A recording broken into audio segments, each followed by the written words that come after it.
Joe likes Scorsese, and Ronan is Jewy. It's Joe and Ronan talk movies. Yeah, it's working, so we got to do a clap.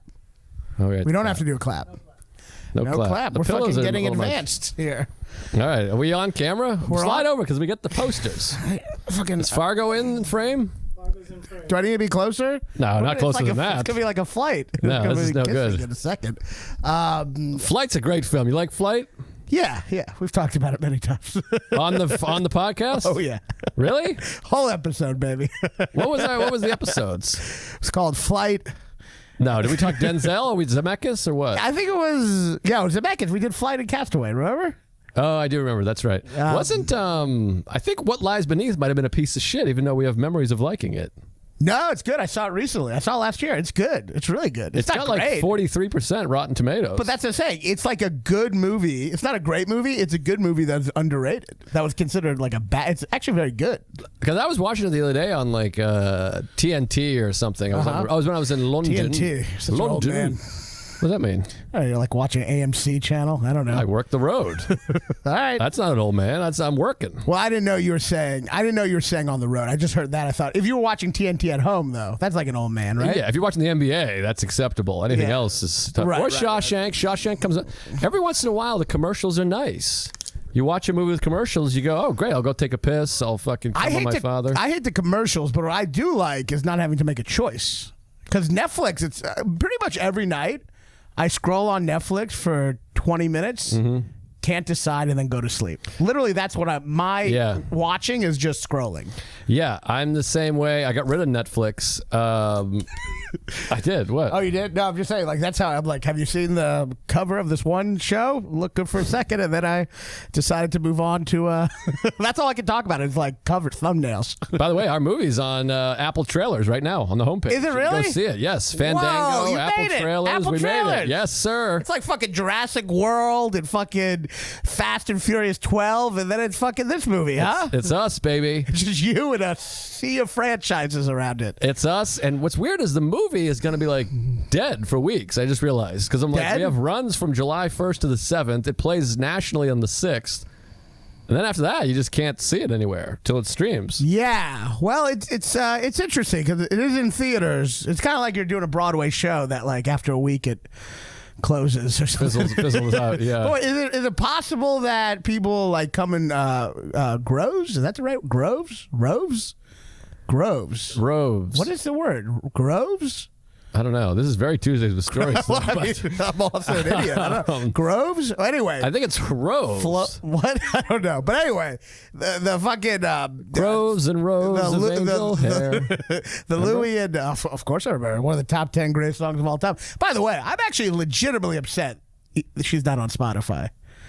Joni Mitchell? Yeah. You gotta get Apple Music. Apple Music's the way to go. Literally, they've removed my work, and I still listen to them. It's crazy. I never used Spotify once. I guess I'm a boomer, but Apple Music, $10 a month, it fucking rules. You can get anything. Well, here's why I'm on Spotify. I'm on my friend's family plan.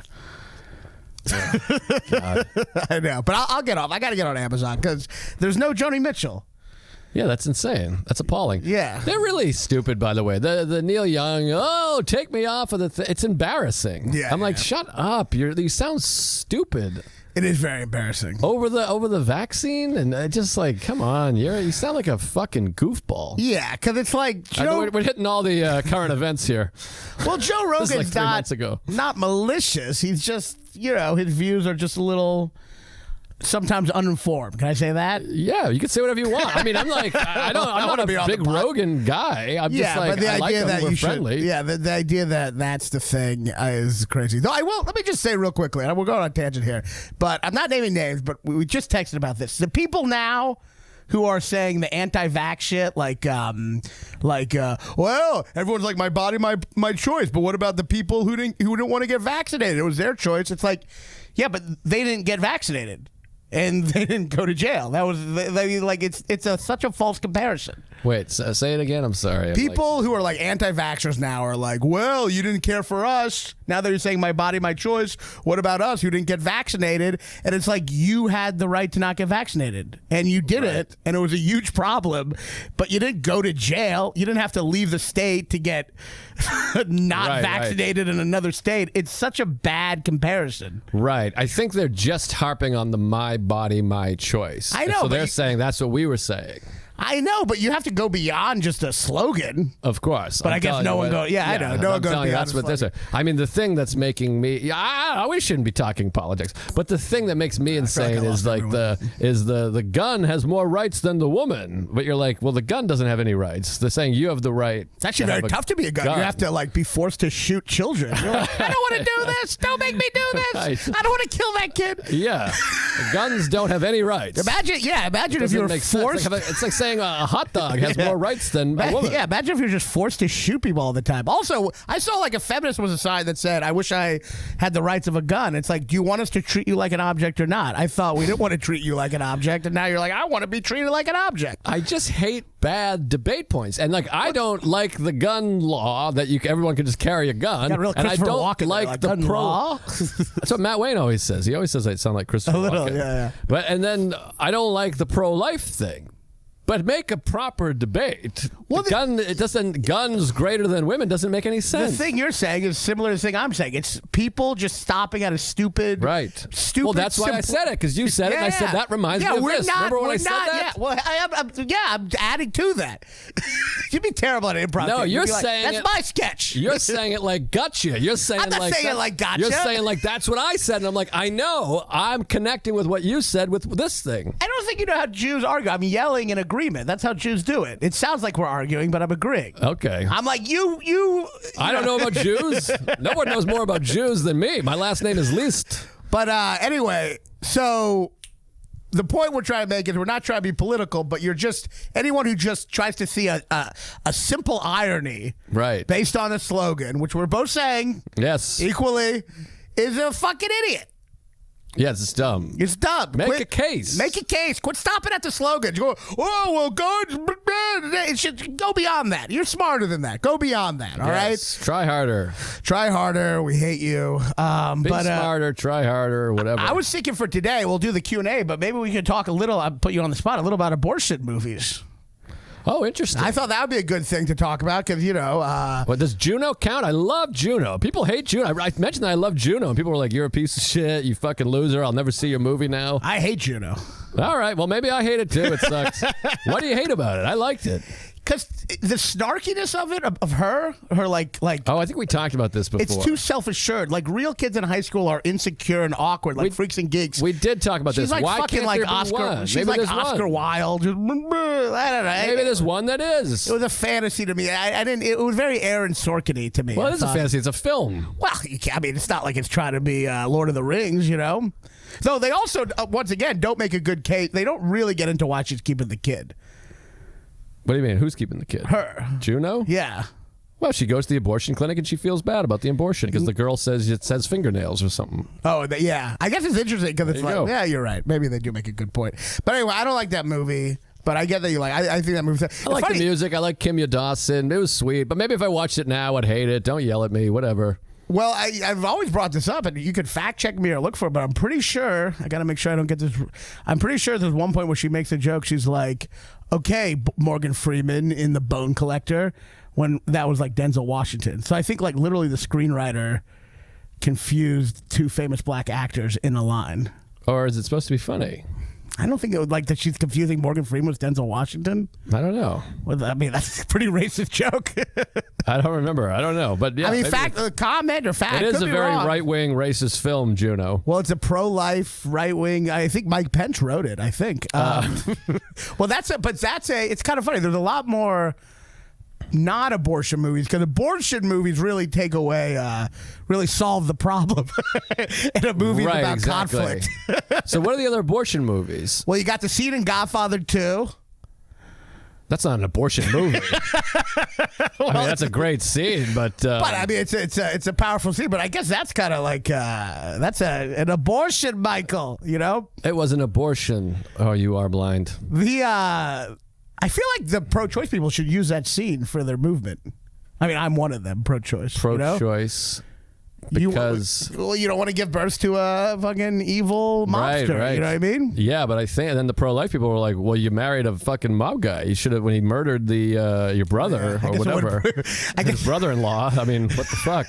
I never think of the possible consequences of using a scene out of context from a movie for a movement.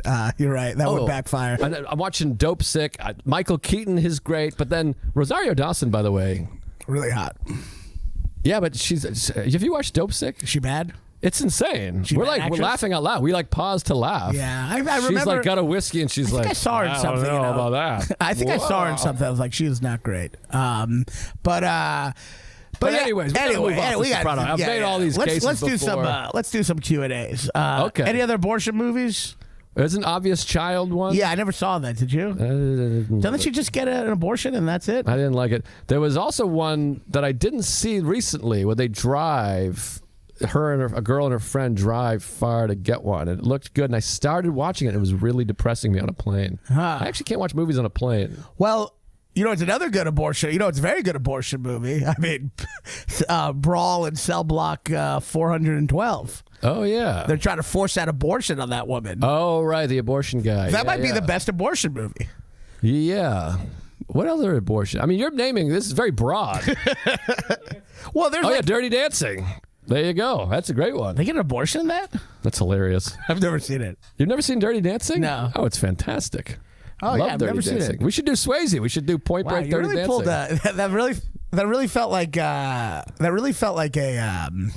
Seinfeld moment. Like, you've never seen you say you never saw Last Tango in Paris? It's a shame. It was quite erotic. Oh yeah. No, it is a line from Seinfeld. It's when he goes, Newman plays tennis. He's fantastic. All right. Now that's a comedy, folks. All right. So let's get fleas down here. Let's do some questions because please. The people. All right, Joe. Why do you hate Sopranos? No. I was going to make the same joke. And I decided not to. All right, this is a good one. Do you like Clint Eastwood better as an actor or a director? I mean, that's you insane. think he's the greatest director of all time. Who thinks he's a better actor than director? That's insane. What is your favorite film Eastwood acted? We're skipping it? Well, there's a couple more questions. What is your favorite film Eastwood acted in, and what is your favorite film he directed? When I was a kid, I loved Heartbreak Ridge, which is a stupid movie, but it's fun. It's really an insane movie. When you're a kid, you're watching this. It's about a group of like recon Marines. Mm-hmm. I've never seen it. Who are like loser fuck up idiots. Oh, really? It's really like is it comedy? When you're a kid, you're like, oh, I guess there's like just groups of Marines that are like independent, like maniacs. And then you're like, grow up and you're like, what? This is like the most insulting movie. Is it a comedy or? No, it's like a drama. He's like the old gunnery but is it a comedy guy. No, you guys probably think it's a comedy. But Schindler's List is a comedy, right? It's very silly. There's great jokes in there. We've talked about it. Well, you clearly think Clint Eastwood is I mean, I know you don't come over Eastwood the way I do, but I mean, I don't think anyone thinks he's a better actor than director. No, I don't love him as either, honestly. Well, that's insane. But no, I know. We've talked about him all the time. I like Unforgiven. Gran Torino's the worst film ever made. Unforgiven, $1 Million Baby, Mystic River, Letters from Iwo Jima. Mystic River's not that great. We've talked about it on here. It's just very silly. Sully was pretty good for a 99-year-old. Sully is absolutely horrible. Gran Torino's dog shit. Sully is dog shit. American Sniper Perfect dog World, shit. great. American Sniper's not dog shit. It's dude. Best film he ever acted in, I think, is clearly $1 Million Baby. I don't love $1 Million Baby. I didn't like it. I didn't get it. Okay. It wasn't for me. And, Unforgiven I love. I'll give you Unforgiven. Love Unforgiven. And what is your favorite film he directed for you? It's Unforgiven. Unforgiven.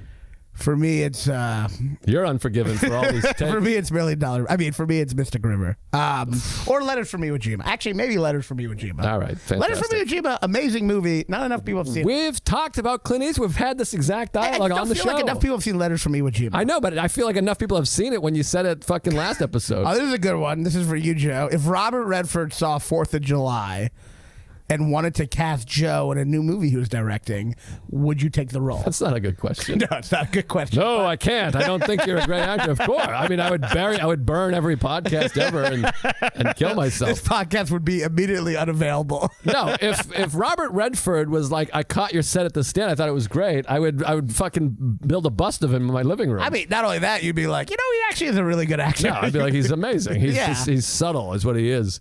You're like, Joe, we want you to be in our new movie. I love you. I think that movie is great. I want you to star in my new big Hollywood movie. And you're like, I can't do it. You're too bad of an actor. I actually think you're quite a good director, but your acting over the history of acting sucks so much, my conscience will not allow for me to become famous in this moment. I really do feel like this is going to end. This podcast will ruin my career. No. I mean, Robert Redford's not really directing movies anymore, is he? Bobby, I love you. You're fantastic. You really carry the stage. You just outclass Paul Newman. You're better than he ever could be. That's all he's ever wanted to hear. Okay, have you considered starring in a comedy film together? Yes, we started writing a thing, but then instead we're doing this fucking stupid podcast. We were really juicing that day, too. I know. We got to get back to it. As soon as I'm back from Montana, let's start. Let's do it, Let's put an hour in a day. That's easy. Yeah, I'm one down. day a week. I'm down. You're the one who's always fucking starring in But it's movies. not a comedy. It's a drama. What? No, it's a comedy. No? This is how Louie and I work, by the way. But I thought I was writing a drama. He thought I was writing a comedy. No, well, maybe it's good. Maybe that's good. The way. All right. What's Ooh, this is a good one. Favorite actors whose careers fell off at one point. At one point, Kevin Costner. Which again, that's another opinion. People agree with more with The Sopranos than they do Kevin Costner. I love Kevin Costner, and I thought he was amazing. And he hasn't really made a great film in about 37 years. He's actually had no good films longer than he had good films. So who do you think the best actor is who's fallen off? You're like interrupting my answer to dismiss my answer. Wait, I don't know. Kevin Costner? No. Did you say Kevin Costner? Who else? I mean... well, you got Liam Neeson. Oh, yeah, I guess so. Liam Neeson. Val Kilmer. That's funny. Val Kilmer's a great actor, yeah. He's fantastic. He's fallen off big times. Yeah, he really fucking threw it all away with his throat cancer. Who else was great and hasn't been great? Is that what they mean for a while? Yeah. I mean... Well, Marlon Brando.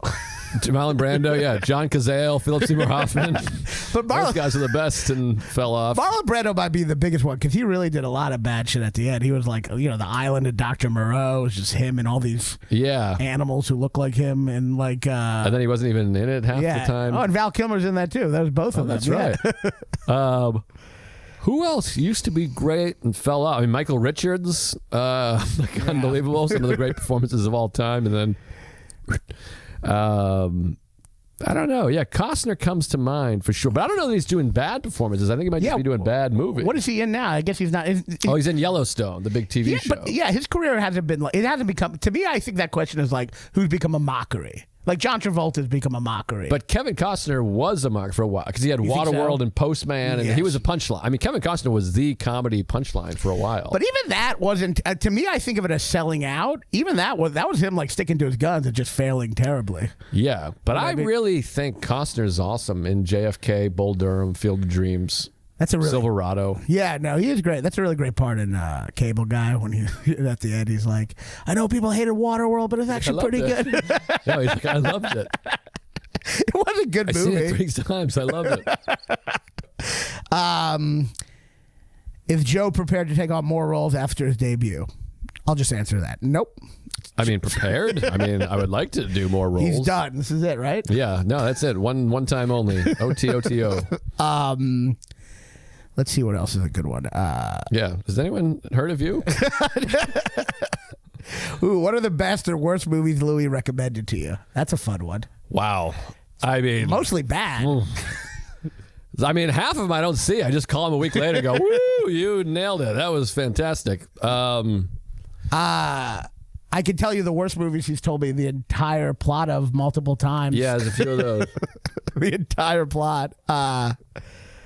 But yeah, what's a good one he recommended? No, well, the best thing he ever recommended was the Craig Zoller movies.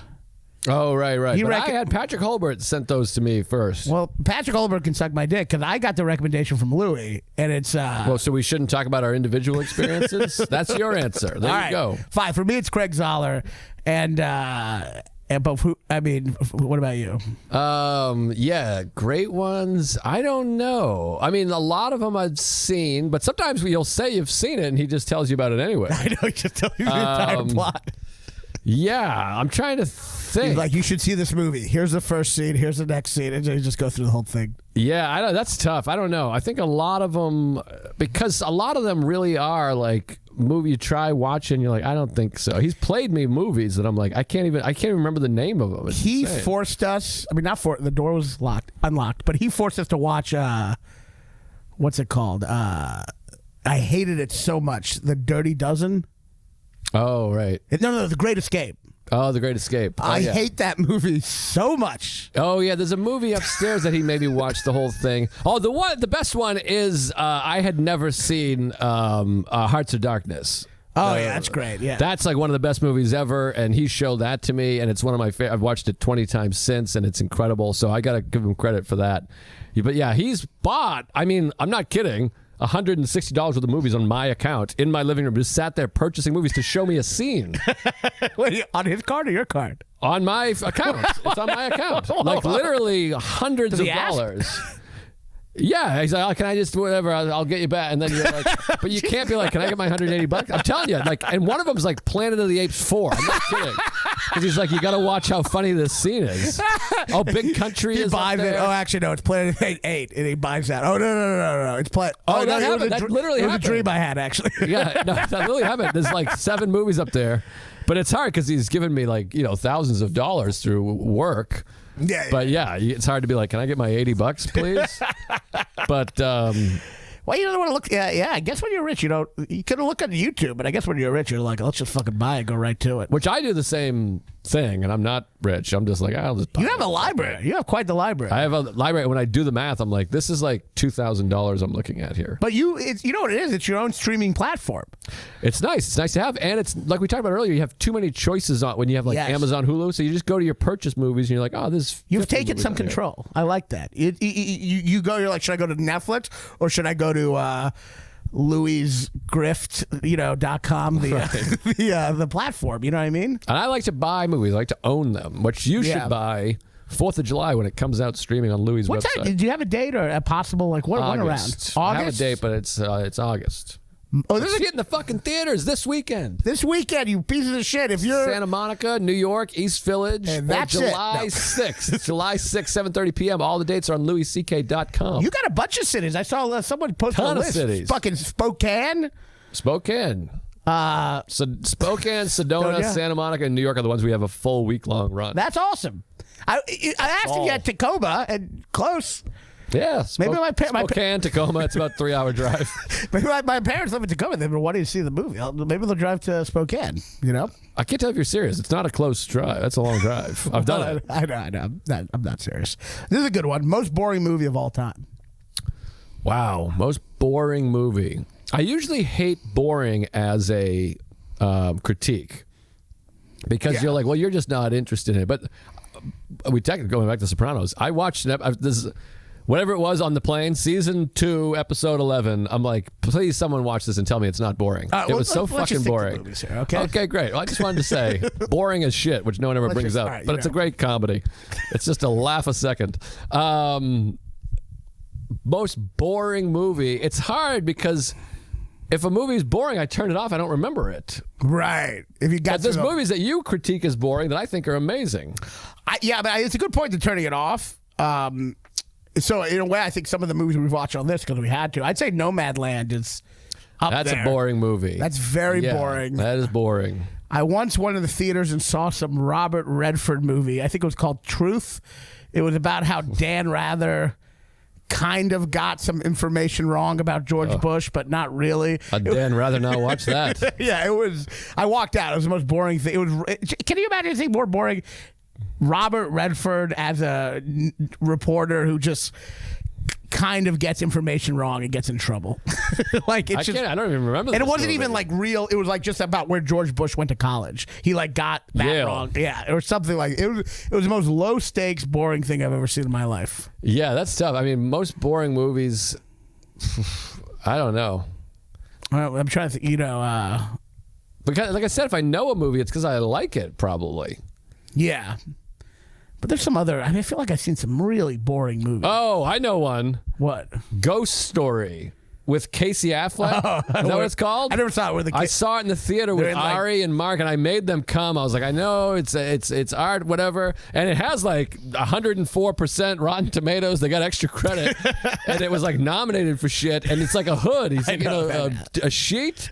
It was garbage. And you know me, I love artsy fartsy. Yeah, I'm gay. I'm trying to really get in there. And I had convinced these two guys to see it. So I wanted desperately to be like, I told you see, you open your mind and your asshole.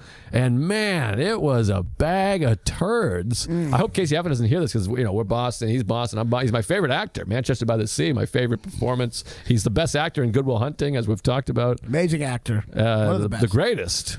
Yeah. The Dunkin' Donuts commercial on SNL. Unbelievable. Love you, Casey, but boy, that was a real stinker. That's a good one, though. I hate movies like that, too, where you have to be like, I guess I didn't get it, because everyone's like, it's great, and it's art house. So you're like, I didn't understand it personally. But really, I'm like, this is horseshit. Yeah. That movie looked very... Well, you can tell when something's boring. You can tell by the reviews. You just got to look out for words like meditative, patient... contemplative. Right. There's other words too. Anything meditative. Meditative typically means boring. Right. A meditation on. Any movie that's a meditation on. Right. You will meditate yourself to sleep during the movie. That's the log line for our movie. But meditation on family. By the way, some action movies I find boring. Like Jurassic Park. I'm like, this is boring. I get it. They're running around. Not the first Jurassic Park. Yeah. I'm talking the 11th one, where it's like, okay, we're riding dinosaurs. We're shooting fireballs. Oh, by the way, I saw the movie. He was not riding the dinosaur. Okay. He's riding, like I said, he's riding horses. I mean, it's still stupid as shit. He's riding horses. At no point does anyone ride a dinosaur? No, but he's trying to throw a lasso. Lex says something to say. Is there a news report where it shows the kids riding the dinosaurs? Like, come to Jurassic Yes. Park. It's like a kid, and it's on the TV. Yes. Oh, but that's the original. That's the Jurassic World, the first one. There's like a petting zoo where you can ride like a. Okay. But you know what we were talking about? We were talking about the new one. But that doesn't. Chris Pratt one. Yeah. Yeah, but that's no, that's not this one. It's I think early, like maybe the first Jurassic World they had that. Well, whatever. They rode dinosaurs at some point. Anyway, it's not ridiculous like that. He's simply on a horse, lassoing a stegosaurus. Don't say simply. Simply sounds simply. Get out of here. Okay, this is a good one. The most often recommended movie that you'll never watch. I think it might start to be Everything All at Once all the time, just because people just keep shoving it up my ass. Yeah, and I'm like, you're all shoving right. it too much. You're shoving it too much. Too much shove. Too much shove. We don't like people. They're like, I'm getting death threats. Watch it now, or we're gonna come in and shoot you up. Like it's like crazy. Like everyone's demanding we watch it. No, somebody put the poster on my sleep mask, so when I put it on, it's there. I'm just not into that one is a lot. We're just not into that genre, Asian movies, you know. So, that's one most recently. I'm trying to think of other things. So maybe we should see that for the pod. We'll see it, I guess. But that's another one that the runtime is like 3 hours and 55 minutes. There's 3 universes. I'm like, all right. Terrible. I'm sure I'll love it. You hate it? I couldn't finish it. Halfway through it, turn it off. It's live action anime, basically. Yeah, that sounds horrible. Oh, they're flying through the air. They're shooting fireballs. I can't even remember it. Like I said, I didn't like it. I turned it off. It left my brain. That sounds terrible. I don't want to see that. Yeah, no. It sounds like awful. But I'll see it at some point. What else? Really recommended. You got to see it. I'm trying to think. Everyone. I mean, that's the big one. It's usually more TV shows like Ted Lasso. You got to see Ted Lasso. Oh my God, it's what we need right now. I can't even believe how bad that was. I'm trying to think. I guess those are the main ones. I mean, Everything All at Once. Looks like a classic movie I've never seen. Oh, probably a bunch of movies you've recommended to me. Yeah, that hurts. Dirty Dancing. Well, Dirty Dancing is not one I'm like, you got to see it. It's just fun. It's great. Did you get my bit when you saw the bit? Yeah, I think so. I don't remember what it was. Explain my mother's turned on by the guy. Oh, yeah, of course. I mean, how would I not? What am I, an idiot? I'm like, I don't get it. I've never seen it. That's a great Seinfeld joke. Home Alone 2. But you hated it. I didn't see the first one. I was lost. That's a great film. There's some comedies probably that I didn't see that I was like, I get it. All right, let's do it. Just a couple more. Also, a lot of action movies. Most action movies, people are like, you got to see that. I'm like, I don't have to see it. I don't want to see it. All right, let's just do, what, 2 more? 3 more? Sure. Memorable going to movies experience as a child, teen, adult. I guess we answer for all 3. Well, I think we're both going to say Jurassic Park. Oh, yeah. Pissed my pants twice. I remember this.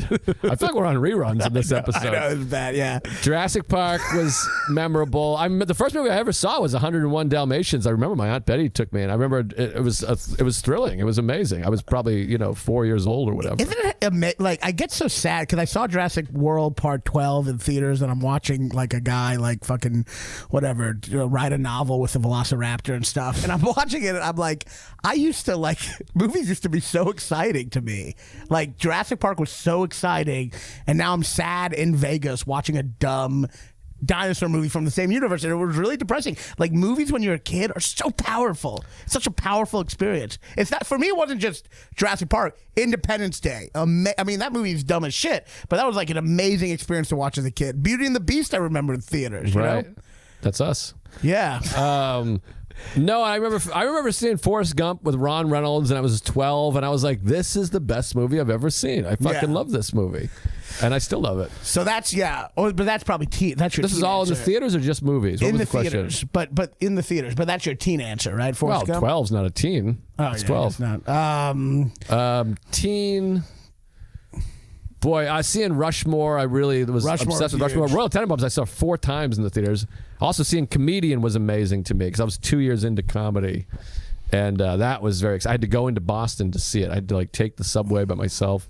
Rushmore was huge for me. I mean, I don't know, that movie as like a teenager, it's just like, it's the perfect movie as a teenager. Yeah, I really fucking loved that movie. It's too bad about Wes Anderson. I haven't loved. I started watching the newest one, French Dispatch. Oh, it's so bad. And at first I was really enjoying it because it was like an ASMR thing. And then about 19 minutes in, I was like, I'm going to watch it. But I was kind of like, I don't know what the hell this is. It's terrible. He just doesn't know how to It was Owen Wilson. Owen Wilson was the key.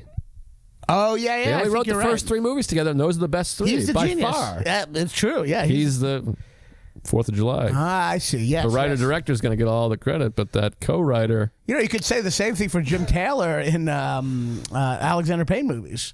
Jim Taylor wrote Citizen Ruth, Election, Sideways, About Schmidt, and then Alexander Payne went on his own.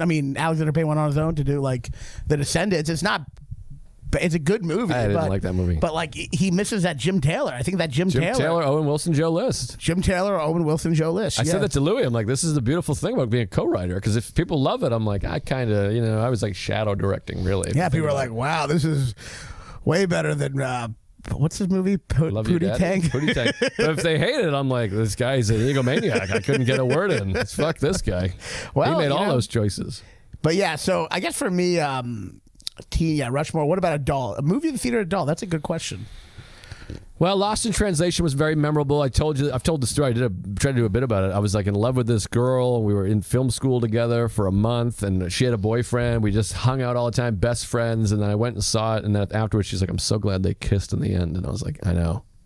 All right, I'll see you later. And it was like an invitation to kiss, and I just didn't do it. But I always remember it. And that's like a screening I remember very well. It got lost in translation. Yeah, the proposition. That's right. Yeah, that's a good one. I saw that in theater. For me, Mystic River, I saw 5 times in theaters. What? It's not like you haven't talked about Lost in Translation. Oh, here's a movie viewing that here's one I really, as an adult. I saw Gone Baby, 2 Boston movies in Boston, Gone Baby Gone, Departed, and Gone Baby Gone. I've talked about this before, but I don't know if on this podcast.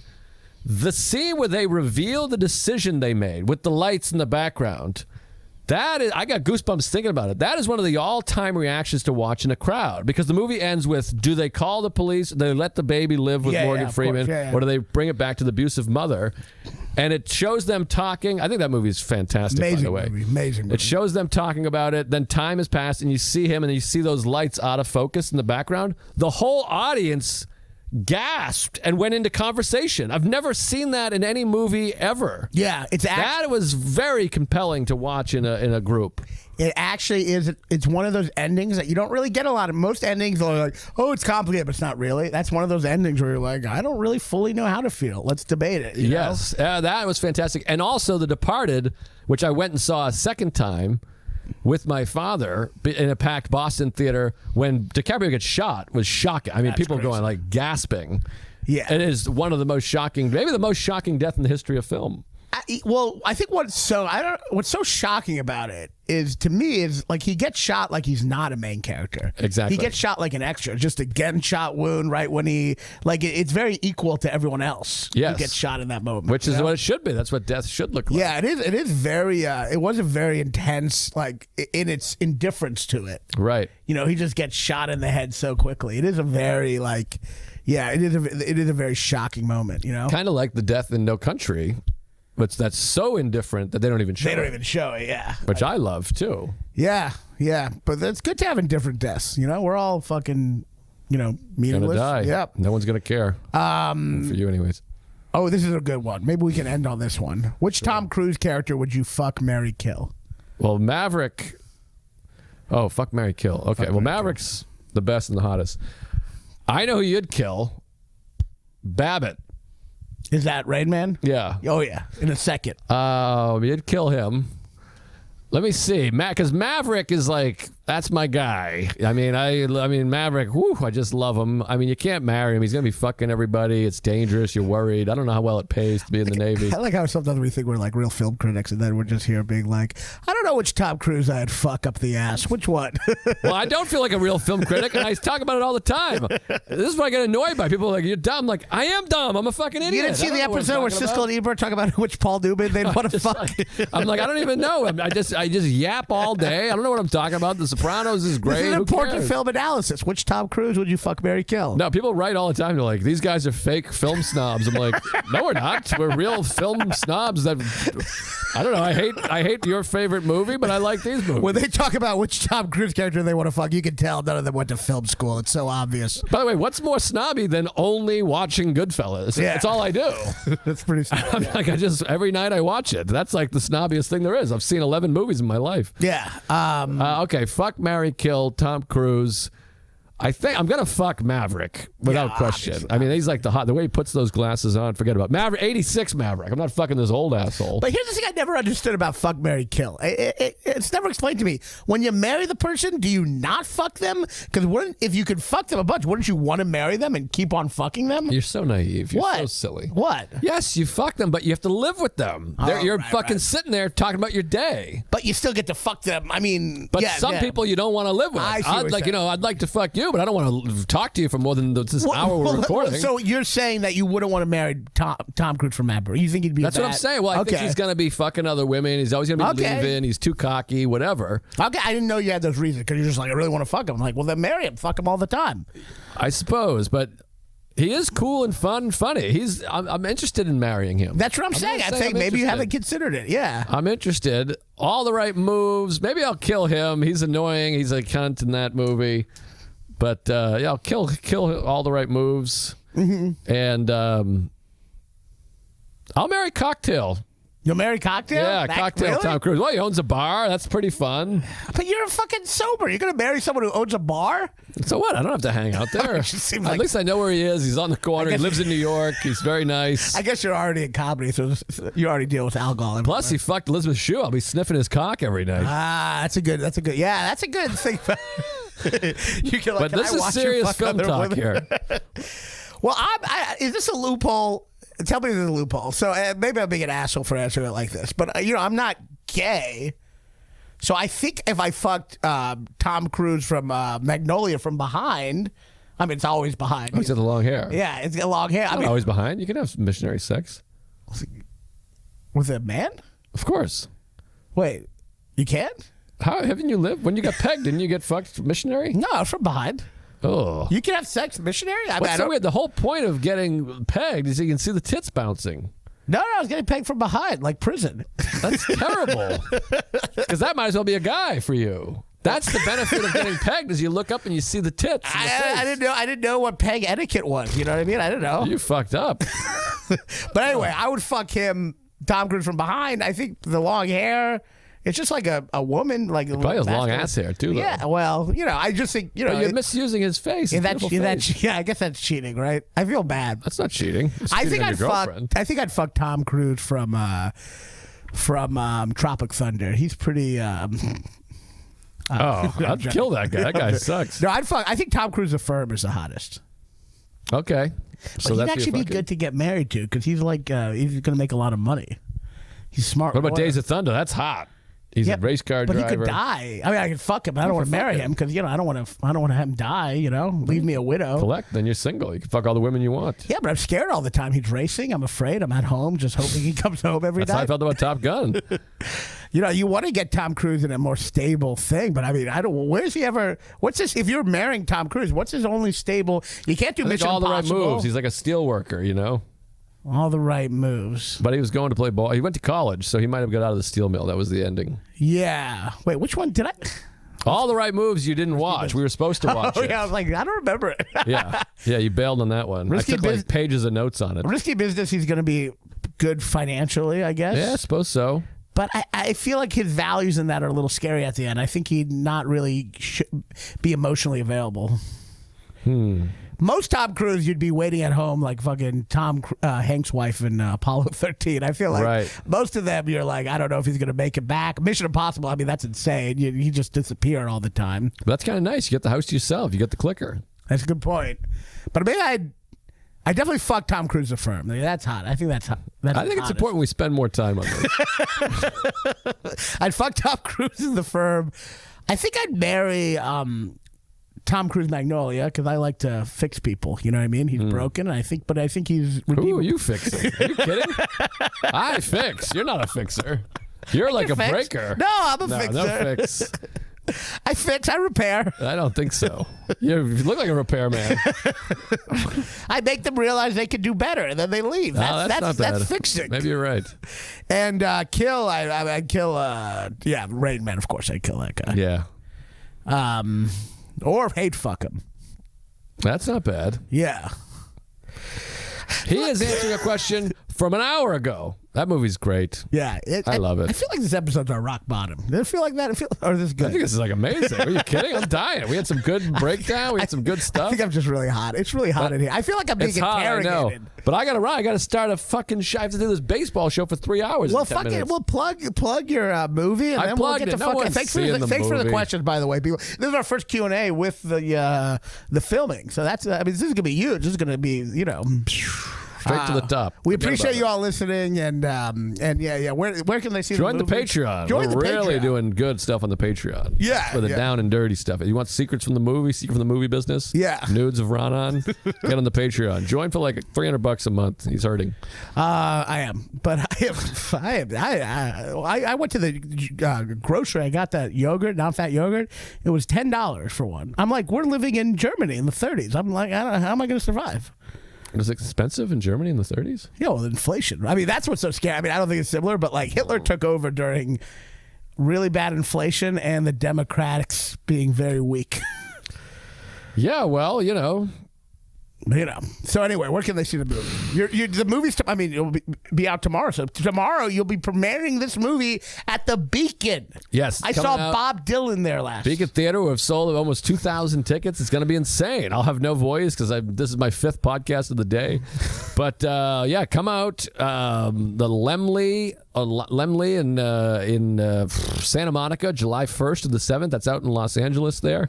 Santa Monica. Go check it out. Go see it. Village East Cinemas right here in New York City. July 1st to the 7th. It's going to be playing all day, all night. Go see it, please, for God's sakes. And then also July 6th. Not begging. July 6th, 7:30 p.m. at AMC's across the country and Canada. You can go to louisck.com to find all the places it's playing on July 6th. We got to sell those. And then it'll be streaming down the road. And this movie is a banger. It's laughs. It's crying. It's sad. Robert Redford is in it. It's fantastic. Did you, are you going to know like the box office, or how does it work? I assume they'll tell us. The box office will tell you, or I think they report the box office. I mean, it's in the newspaper. I assume we'll get it. I mean, they post it online. That's true. Yeah. That's exciting, man. I saw Dylan at the Beacon, and then everyone else who's been at the Beacon since then are exclusively people I know. No, it's like Caroline's. It's insane. I fucking. Am I going to be next? Maybe. My Uncle Doug is there Wednesday. No, it's crazy. All right, well, see this movie. It's a great movie. I'm so excited for you. You made a fucking movie. It's going to get reviewed by Richard Roper, possibly. And I hope so. I'm going to hang myself with a Richard Roper as soon as I see the reviews. I mean, the problem is none of the reviewers I guess we like anymore are alive. So, but I mean, imagine if Siskel was reviewing this. Imagine if Pauline Kael fucking, I can't even imagine. She'd rip us limb from limb, but she'd probably like it because it's whatever. Raging Bull she can't like. Yeah, she might like it. I don't know. I don't know what she'd stand on like the Louis stuff. I don't know. But she's actually pretty cool. But by the way, people shouldn't be reviewing Louis' behavior from 20 years ago. They should be reviewing the film. Exactly. Yes. You're the problem. You're part of the problem. I'm not saying I'm doing it. I'm just saying what other people might do. I don't know. Yeah, I guess. There's Anthony Lane is a wonderful reviewer. I don't know if you know him from Nathan Lane from the New Yorker, but one of the first of all hilarious this guy, but one of the best. So maybe he'll give it a review. You know what I mean? But yeah, see his movie, and of course you can see me. I'm at the Louisville Comedy Club. That's why you're missing the premiere.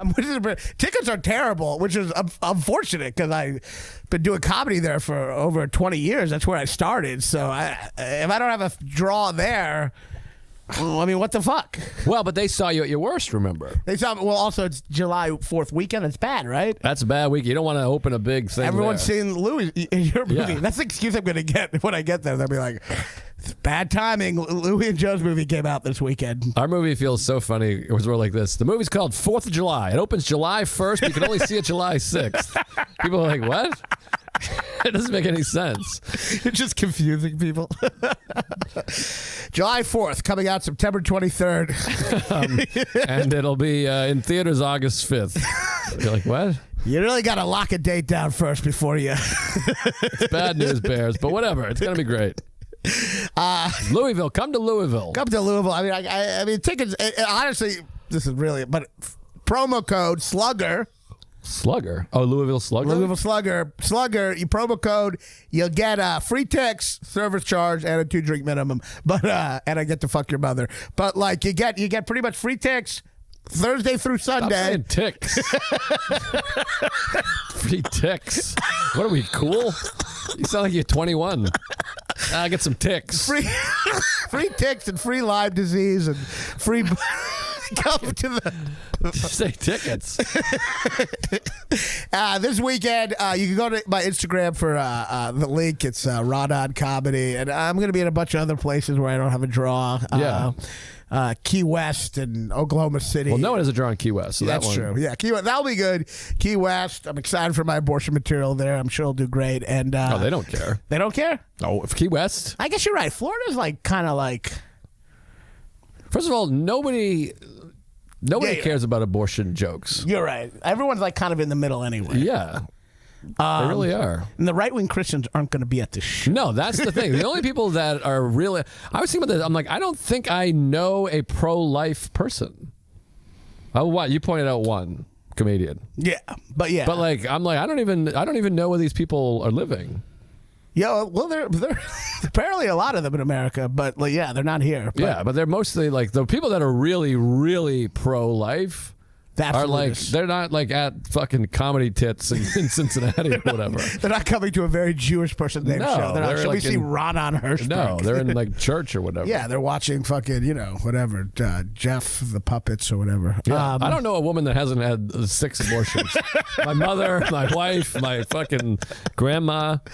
It's like Abortionville, and Finkel's the mayor. I'm very worried that I'm going to try to get laid on the road, and no one's going to want to fuck me. They don't want to take the risk. You should be worried about that for sure. Despite the Supreme Court has nothing to do with that. I'm going to make that the excuse from now on. You don't want to fuck me because of the Roe vs. Wade. That has nothing to do with that. Goddamn the Supreme Court. Yeah, catch me in all the. You can see my dates. But anyway, this has been fun, and Joe has to do 12 more podcasts, and then I got a 3-hour baseball show that starts in a half hour. We're fucking sweating. I'm about to die. I feel like a migrant that died in that truck right now. We're fucking. There's like no air in here. People are like, you must be excited about tomorrow. I'm like, yeah, because I have no podcast, and even then, I'm doing a fucking live Q&A.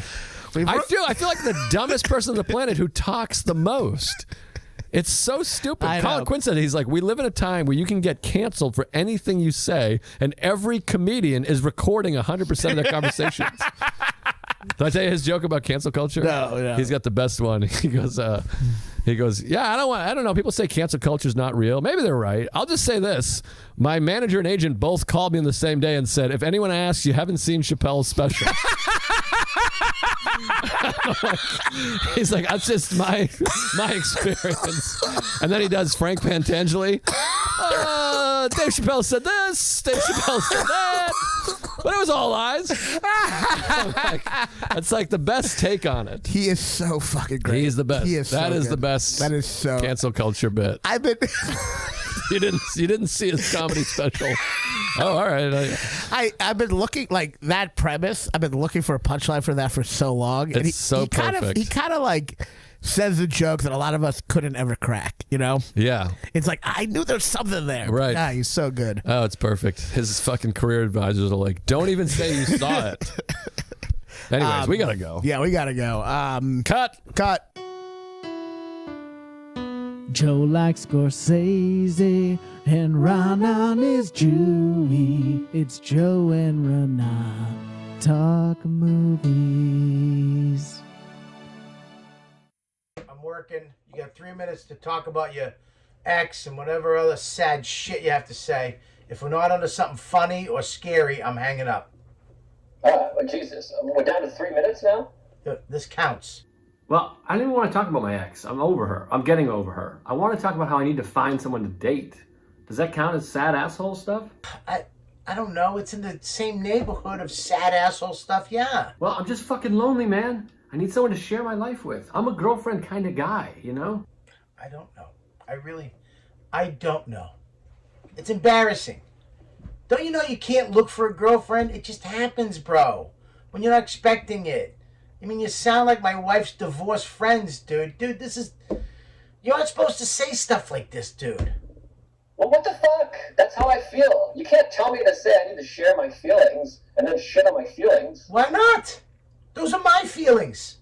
We both have feelings. Your feelings are that you sound like a sad divorced lady, and my feelings are that I agree with you. You sound like a sad divorced lady.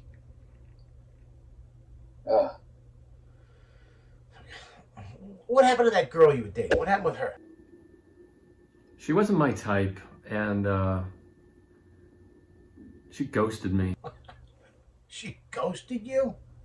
Dude, she gave you genital warts and then ghosted you. What the fuck? Bro, that's hilarious. I mean, wow. Who does that? This bitch is evil. That's some evil supervillain shit. I mean, dude, she penetrated your fortress, infected you with warts, and then disappeared. Wow. That's incredible. I mean, usually the guy getting the warts is the one who does the ghosting. You know what I'm saying? What the fuck? All right. Are you through? Yeah. Look, I'm sorry, dude. I'm sorry. You got to admit that's kind of funny, bro. No, it is. It is funny. Or it will be. Genital warts plus distance equals comedy. How are the warts, by the way?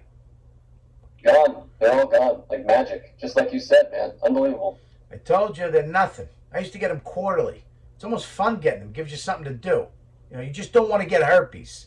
That's the big one. You get herpes, man, you better just kill yourself. All right. You know I have herpes. Dude, fuck. I always forget that you got fucking herpes, Joe. I'm sorry. I just don't know how to meet people, man. I have no confidence. I hate my face. I hate my teeth. I can't even look at myself. Everyone my age is married or dating. I don't like the apps. I never do well on them anyways. It's embarrassing. Everyone talks about how easy it is to get laid on these apps. I've gotten laid one time on an app, and my penis looked like the French Alps a week later. French Alps? Yeah, you know, because of the warts. It was like a mountain range of warts. Oh. All right. Nothing? No, I'm sorry. I was picturing, like, you know, snow and skiing, cheese, wine, and shit. Not dick warts. Well, whatever. I'm just depressed, that's all. I feel lonely, man. Dude, I get it. All right? It's hard.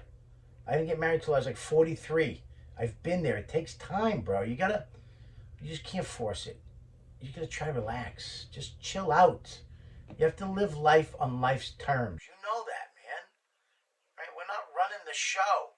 You can't control any of this stuff. You can only control what you can control.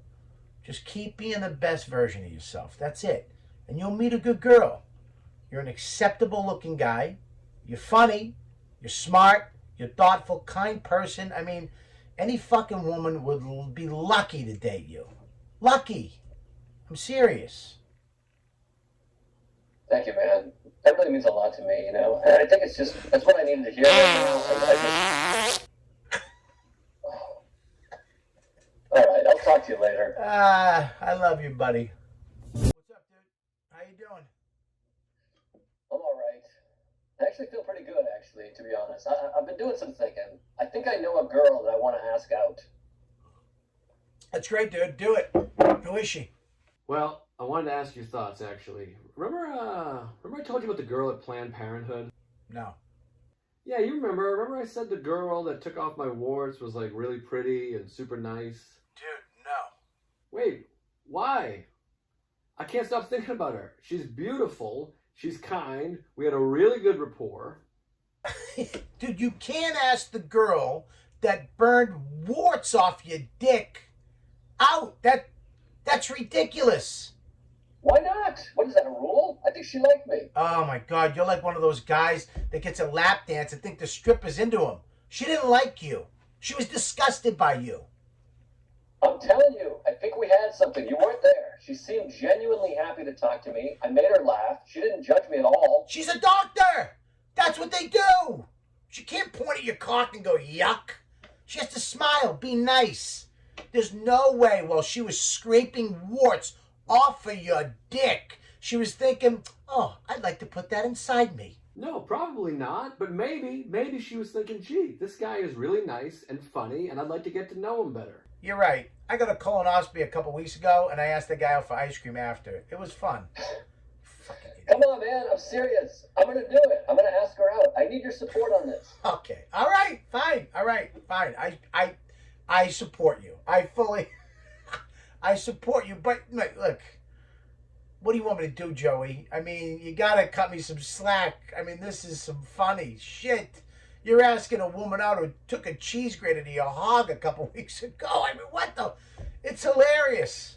I mean, what? How you even get in touch with her? You get her email? What? You got her phone number? No, that's the thing. I don't know how to contact her. I don't know. All I have is the office number, but that feels weird. Go in. Tell me you're thinking about an abortion.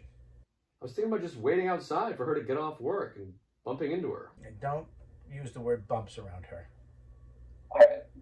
I'm doing it, man. I'm going to ask her out. You got to take chances. I'm sick of sitting around here trying to write this book. What? Springsteen. When he wrote that, I'm sure he wasn't thinking about genital warts. I don't know. You never know. I think I'm going to do it, man. Please, do it. And then call me right after it happens. I will, man. I think she's going to be excited. That would be the greatest hookup story ever told. All right. I'm doing it, man. I'm doing it. You're a fucking nuts, kid. I swear to God. But I love you. I love you. I love you so much. Good luck, all right, buddy? All right. I love you. Thanks, Ben. All right, bye. Ginty. Oh, hi. Joe. I don't know.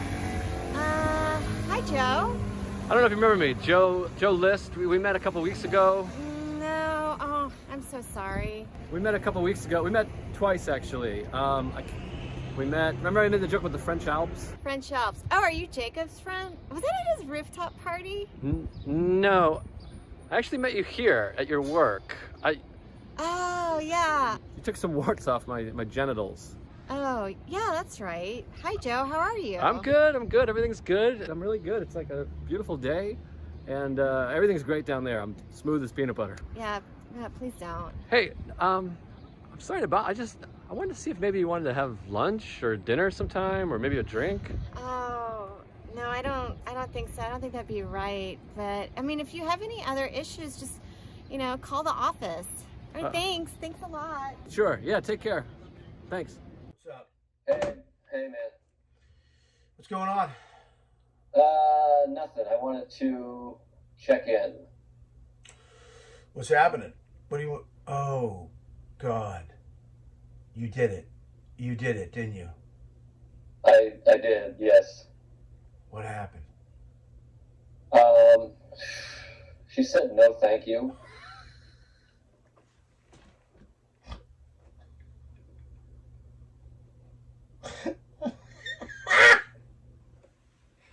Ah!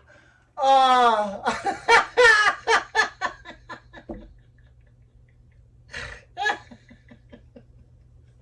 Oh, Joe. Oh, she said no thank you. Oh, fucking Joey, dude. Oh, Bubba, I love you. I love you. You and your wart dick. I love you, buddy. Oh. Thanks, man. I love you too.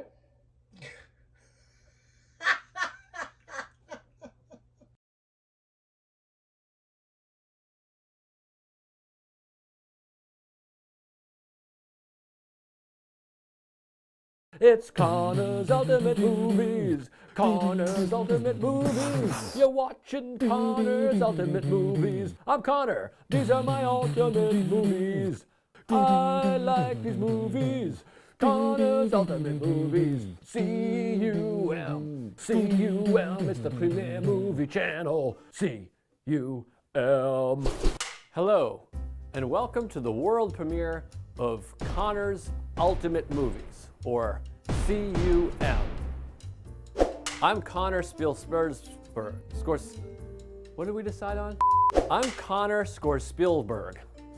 That's not my real name, of course. My real name is wait, hold on, I'm not supposed to say my real name.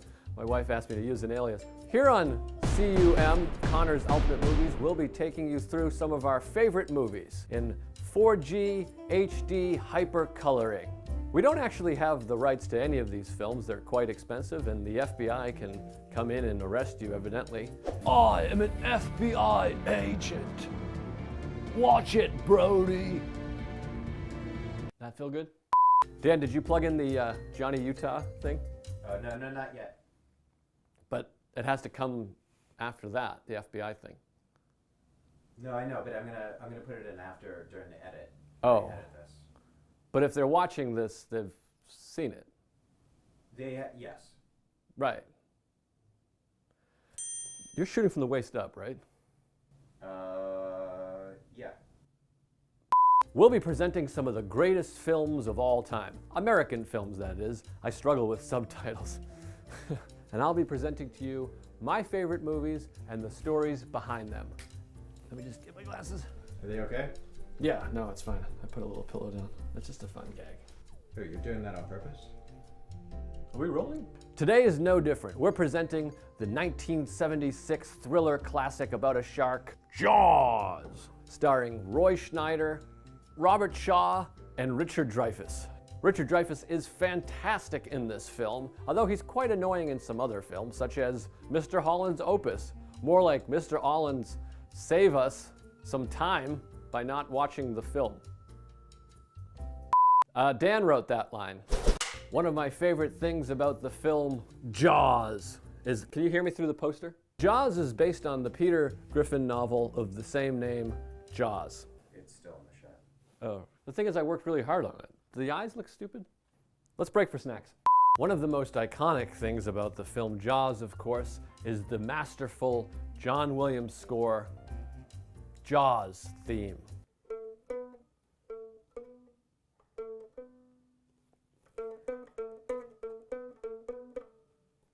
Does that sound like it? Cut.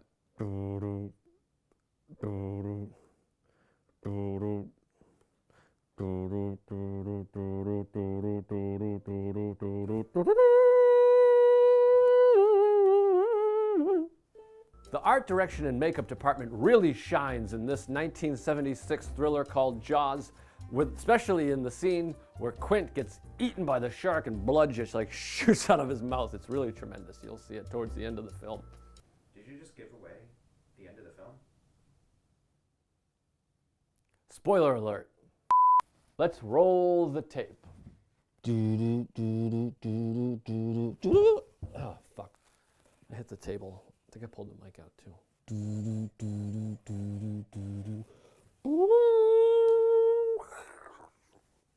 I'm going skinny dipping! Does that play? Because I feel like it's not going to look real. I'm going skinny dipping. Come on, what are you, afraid? I think that's better. Here are some fun facts about the film Jaws that perhaps you didn't know. A young, unknown Chevy Chase was up for the part of Martin, the police guy.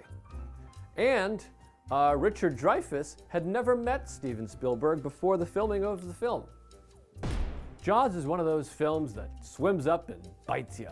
It just, once you have been bitten, you really, fuck.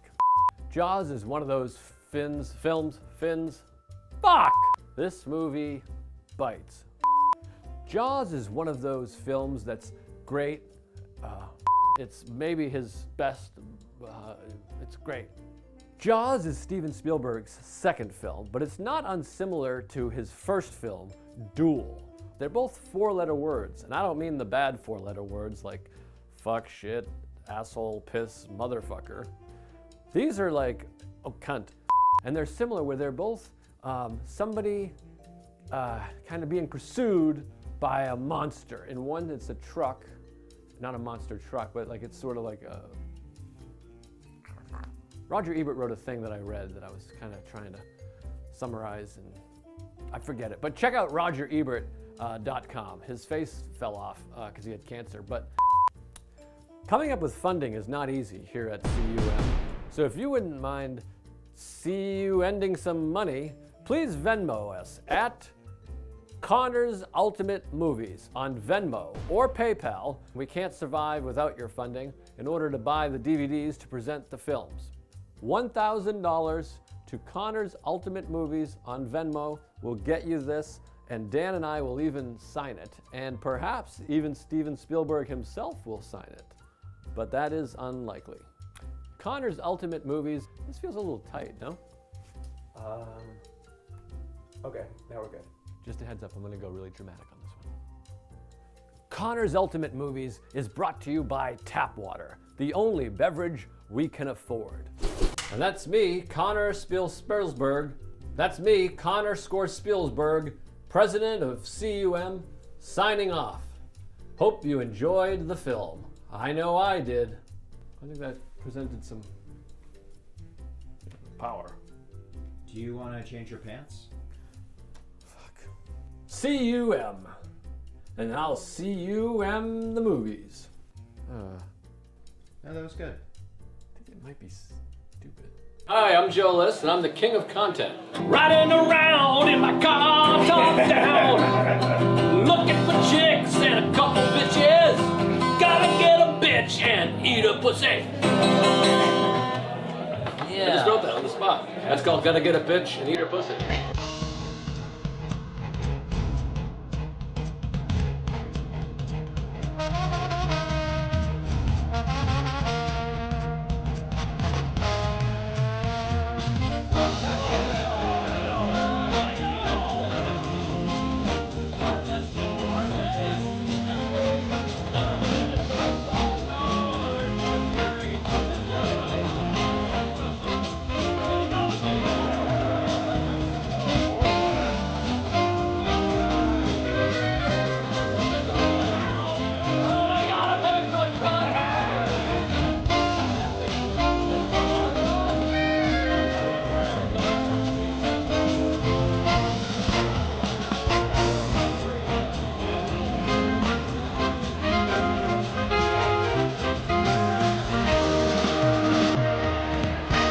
Hi, I'm Matt Wayne. What, did I say my handle too? Yeah, no, your handle will put underneath the post. Oh, you'll put the handle, then you'll know it. Hey, I'm Andrew Chavone, handle here. Yeah, that was good. Isabel Hagen. Yeah, whoa. Whoa. Downtown. Gabe Malika, and if you're looking at my tits, that's where my handle is. Yes. That is not Ronan Hirschberg right there, folks. And I'm, you know me, the king of content, Joe the Dickless. Dickless? No. No. The Dick. Oh. The Dick? You sound like you're calling yourself I'm trying to start a new thing. I thought it was Oh, Dickless! Got no dick. I got no dick. I feel a little sick because I got no dick. We'll get you one. dying. We're starting. We gotta start a GoFundMe to get Joe a dick. He likes the tongue. I think that was some good stuff. That was good stuff. Can you hear us? I think so, There's yeah. a mic right there. This is a shotgun mic. Love. We need the love. It's like a flashlight. All you need is love. Oh, that's it. Yeah, everybody, what's up? Everyone's high five machine! Welcome to the Grow 34 show today. We got Joe Lift headliner. You guys excited for that? Yeah! Why do people act like you hate them? Why do you hate Cheerios? First of all, Matt always makes it seem like I talk like Christopher You do! You're like, you never heard this George No, Thurman you song. talk like that. My God, You you're gonna talk love like it. that. You're projecting. Oh, it's about Twice you walk in. I hate Cheerios. She stinks. It's no good. Who's next? Andrew Chavone. Andrew Chavone. Yeah. Would you like me to say how big your dick is? No. Because sometimes, sometimes hosts do a thing where I think it's a joke. They're like, "You want me to say you hate black people?" And I'm like, "Ha ha ha, that's funny." And then they really say it, and I'm like, "Oh, This next guy. what's up, everybody?" Wait, who's I can control it. This is my Chavone impression. I don't know, lube it up. Move it up. No. Wait, no, mango. That's a down. That's a good impression. Trivia question, you get a free White Claw. Name a president. All right, George Washington, my new best friend, is gonna throw him in the Uber with me to get it. All right, your next comic, he's also a fucking Astoria guy. He's one of my favorite comics in the city. He's gonna be a big, big star one day, so please pay attention. Give it up for Andrew Chavone. Whoa! Rob's trying to be my friend. Cool. Wow, this is easy trivia. I feel smart. Name anything. Grapes? Okay. You win. Isabel here went to Juilliard School of Music. Wow. But does not know how to play guitar. Can't play a note on guitar. So what's your instrument? Piano? Viola. Viola. Useless instrument. I don't know about that. Didn't they use that in Dave Matthews Band? Or was that that's a fiddle? You like Dave Matthews? Trace the memories back until they tied up a time. Let's down you up and die. So what are you trying to do? I'm not trying to do anything. I'm doing magic. Stanza.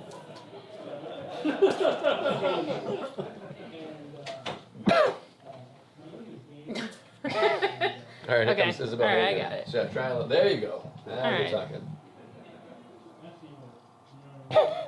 Huh? It's not bad. It's not bad. It's not great. Whoopsie. Good call. Wow. Do you think I sound like Christopher Walken? Well, I gotta listen now. I don't know. Do you think I sound like Christopher Walken? Not always. Yeah, I'm not saying sometimes. it's like uncanny or anything, but like once in a while, it just. But I think you do it. You think I do it? You sound like Walken. I sound like Walken? Yes. Right now, I'm Christopher Walken. What's going Not on? right now you don't, but neither do I. You can't think about it. I don't think about it until you say it. That's a little I don't think about it. Faster. I don't think about it. That sounded like Peter Gabriel. No, that sounded like Simon. Think about it. There must be high love. But that's my time, everybody. Thank you so much.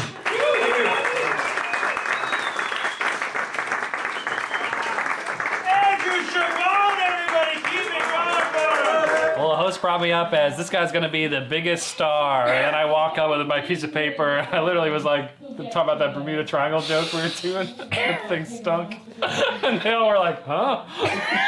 Tim?" I was also scared of the Bermuda Triangle. Were you guys? No? I thought all my friends were. It would keep me up at night. I don't know where it was. I don't know what it did. But I thought it could do everything.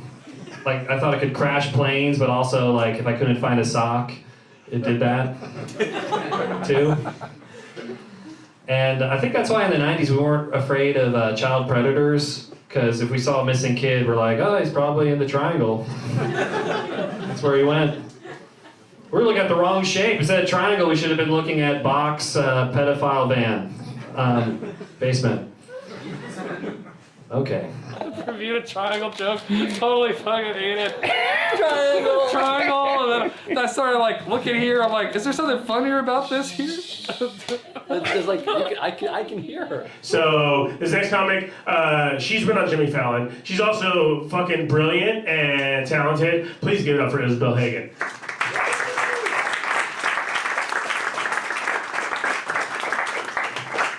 Are you in love with me? What was that intro? Thank you so much. Hello. I have a boyfriend. They can hear us. She has a microphone. That's a good point. Bermuda. Triangle. Triangle. All right, I'm Isabel Hagen. Thank you so much. Keep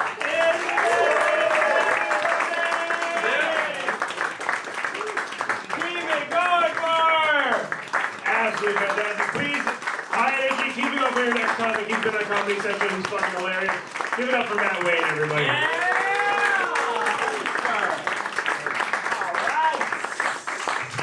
Give it over Rob, everybody. For all the comics you've seen tonight. I got the mic stand out of the fucking way, you know? Okay, no one cares. That's it. God, that was great. That's the make you ugly seat, though. Be careful. You're in the bad seat. I dare you to make me ugly. Yeah. Don't make her any more ugly than her parents did. Girl is offensive now. Yeah, it is. I like And girl. guys. You like Because girl? I'm 30, so I don't, like, keep me young, you You're know? a girl. Yeah. You're a little bitty girl. Yes. A Thank you. useless, helpless girl. Oh, yeah. Can you do this? No, but can you do this? Oh! That was great. That's amazing. Yeah, that is. That's genuinely amazing. Wait, I haven't heard that one. That's incredible. This is amazing. So you're like inhaling? It's just articulated humming, so it's like, but the gives it a little more like spring, you know? Like a pop. Siobhan's doing it. So it's like it's an exhale and it The Bermuda bit stinks. I didn't have to tell you. I didn't have the heart to tell him. He was laughing. He was laughing at it. We bounced bits in the backyard. He did the Bermuda Triangle. The bit stinks. I didn't know how to tell him. I found out the hard way. He set me up. It's terrible. I was like, that's good. Yeah, open the triangle. Oh, that bit sucks so bad. Bermuda. Can you do a? Yeah, I don't want to you can do it like though. this. Have you ever seen that Yeah. That's balmy. You know what I just realized in this moment? I did not shower today. Because I had to record a podcast at noon, so I had to leave my house early, and then the producer of the podcast was 1 hour late. I was 33 minutes late. My wife and I, we went up to the Adirondack Mountains, and we went to a grocery store, and we get to the checkout, the aisle or whatever, and the woman in front of us is just like head to toe, Black Lives Matter, or Blue Lives Matter. Fuck.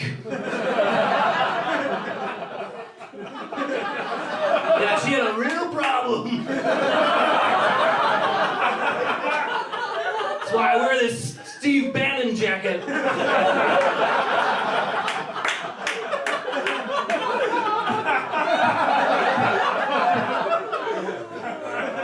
I'm gonna just draw a door like Beetlejuice and get out of here. You know what's weird is I have to go on. I'm just like hanging out with my buds. You're going out soon. I gotta go on soon. Just do the. You do a good impression of him. He's done it a bunch. You're the only one that sees the kooks. They're everywhere. Can't sleep at night. Kooks are out. There's kooks everywhere. Hey, you guys have been so much fun. Thank you so much. Enjoy Joe.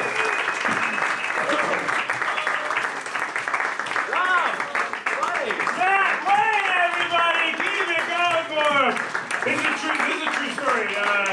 Today, on the corner, some kid got hit by a car on his bicycle, and it was bad, but he's fine. He's fine, so it's not that bad. A bunch of people were surrounding him. He was bleeding, and a bunch of people were going to call an ambulance. And I went up to him, and I'm like, listen, You need to show some proof of consciousness right now.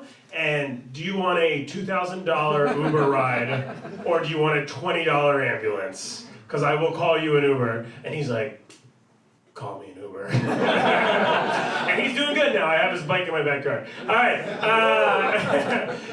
This next comic, he's absolutely fucking amazing. Please give it up. All your energy for Joe List.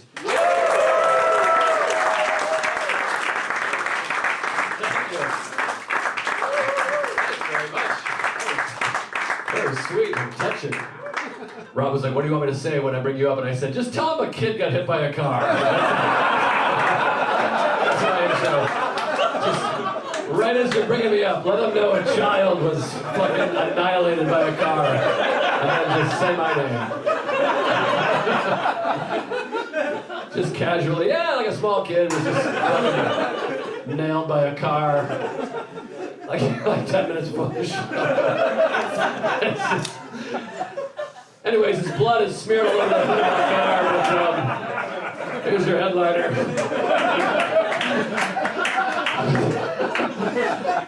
Yeah, 100% of his bones were shattered, and he's on death's door. But here comes your headliner, Joe List. It's gonna be great. This is what I do. I like to do rooms that are the size of an apartment, so I can be like, all my peers are like, hey, we sold out the Beacon. I'm like, I sold out a show too. We did 2, 1 month apart. They're like, no shit. I'm like, yeah, it's packed. Can't even get a seat. Except for the seats that are open. Really. You guys are so nice, and I'm so grateful. Thank you very much. I appreciate it.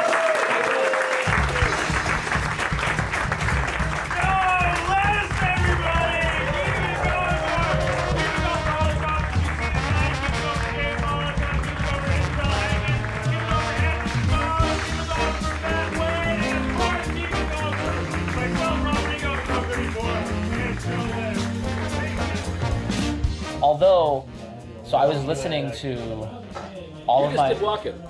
Although. Maybe I did. Did you hear that? It was although. Although. And a final word from Andrew Chavone. Does Dennis Great show. This guy just talks over me. This is content. Hi, I'm Joe List, the king of content, and I am backstage. Can I just say, I threw it out on the podcast one time. I was like, would anybody blow me? Like, nobody ever slips into my DMs. Like, if my wife died, would somebody blow me? 0 messages. Not one person. Not one person wrote back. So, those are the breaks. Can you talk about blowjobs on YouTube? Yeah, you just say it's not made for kids, but if you say yes, it's made for kids, you have to go through this whole rigmarole, I think. Oh, this is made for kids, though. I always just say no. Yeah, content sucks. I don't know. This is it.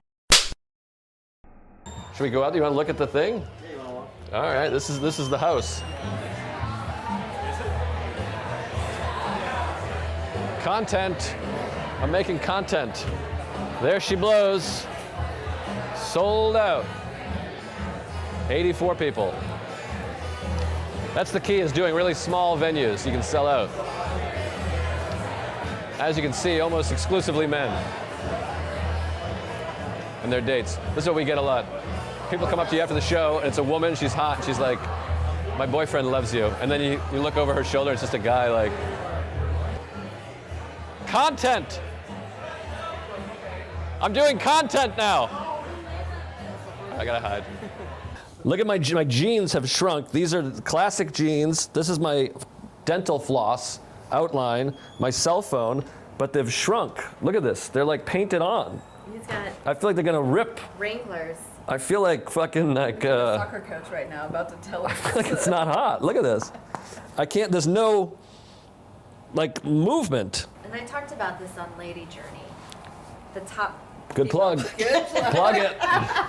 Lady Journey, check it out. Very natural. It's the gene shift. Generation Z has bullied us into really bad genes, and now I can't figure out what are good genes on me. No, those are good. It's horrendous. I see women that are like hot women wearing fucking dumb jeans like up past the belly button that are like whatever. It's just terrible. Those are good. Those are classic like hot chick jeans. Here's what I say. Do not follow fucking teenagers in trends. Like, wear what looks good on you and fuck them. Yeah. Because I agree with fucking teenagers. That is something we should all be doing. We should just probably cut this whole thing out. None of that's in, but the jeans stuff is gold. Because I'll talk about it on stage, and that'll be something. My jeans are a problem. They shrank. Same laundromat as Sarah. I don't know. I can't. Look at this. Those look tight, right? I look good. I can't even get up the steps. Do I? This is going to be my opening bit. You guys are like, no, you look good. What are you talking about? I was like, this is going to be hilarious. I'm going to point out the elephant in the room. You guys are like, no, I'm into it, dude. I feel like fucking, Robert Plant or something. I've been going to the gym for like a week and a half. I'm like, I did do a few squats. Maybe I'm just ripping through these things, but maybe I'm fat. I don't know. Whatever. I guess they look good. Fuck it. These jeans are old. This is, that's dental floss outlined. That's how much I care about flossing, huh? You're probably like, no, that's AirPod. I'm like, no, it's not, fuckhead. It's fucking dental floss. I've had these since before AirPods were even out. What do you think about that? Check this out. I've never been able to successfully do that. Yeah, girls can't do it because, they're not funny. I was just with my niece and nephew. This murders. Get ready for this. Does live parts. That's a good one. That's an app. Some of them have stars next to it, which is hilarious. Like number 6 is a star. And then one of them had lyrics, which was crazy. This one's fun, it has a grunt. That one really kills. That was killing all weekend. This is what it's like backstage at a Joe List show. Whoops, don't let anyone see that. But some clubs, like, we'll bleep this. They play like an hour of America's Funniest Home Videos and Jackass, where the crowd is actually like dying laughing. Oh, that's too much. And you're like, I cannot follow Johnny Knoxville taking a dart to the pee hole. Yeah, second. I usually don't go for that kind of like potty humor, but gold. What about that's gonna be a reel. That's a reel. Here comes some content. Arf, arf, arf.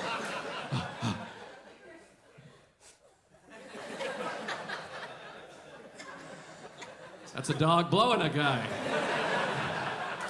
It's gotta be such a bummer when I do like just content every day for like 2 years and I come back and there's less people. And I'm like, ah, shit. I guess that wasn't it. Hi, this is Joe List. Now that I'm the new king of content, here's some tips for you young wannabe entrepreneur performer types.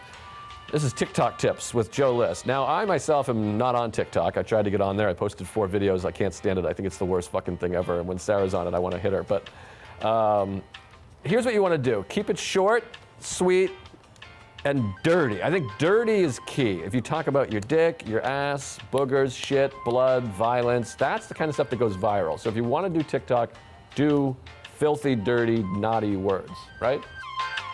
Sorry about the water in my hand. I just sprayed water everywhere. It's just water. Or was I fingering a lady backstage? Huh? Sold out. Is that a bit? Pretty good? No? You guys are awesome. I gotta go. Thank you guys so much. I appreciate it. Thanks a lot. Thank you very much. I think we're getting, Sarah, I think they want you to move the group. Sorry. Oh my God, have you seen Madonna's face? I don't know what's happening. AJ. Come on. Guys. Oh, jeez. That was terrifying. I can't handle getting yelled at. He looked really mad. We made eye contact. We're okay back here, right? All right, we did it. I feel like it went pretty well, I hope. You always have that moment where you're like, was that good? Do I suck? But I think it was all right. The jeans, by the way, I can feel them like the sweat tight on my legs, and it really took me out of it a few times. But I feel like it was good. They got some fun stuff, I hope. I don't know. Ah, shit. I think it was all right. I think we got some content. I'm Joe List, and I am the king of content.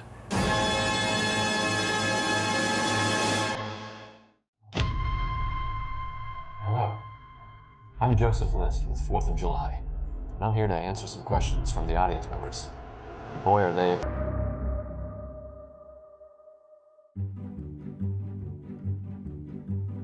I'm about to do Q&A after 4th of July, and I'm scared to death. They hate me. I suck. What do I know? I can't do Q&A. Hopefully somebody has a Q. I'm gonna tell Chuck to ask the Qs. There are some Qs. I love the A's. A couple Qs. Who cares about me? No one cares. I hope they like the movie. That's why they're here. They care about you. Yes! They like me. Yes. I'm good. Yes. Fuck you. All right, none of that's making the cut.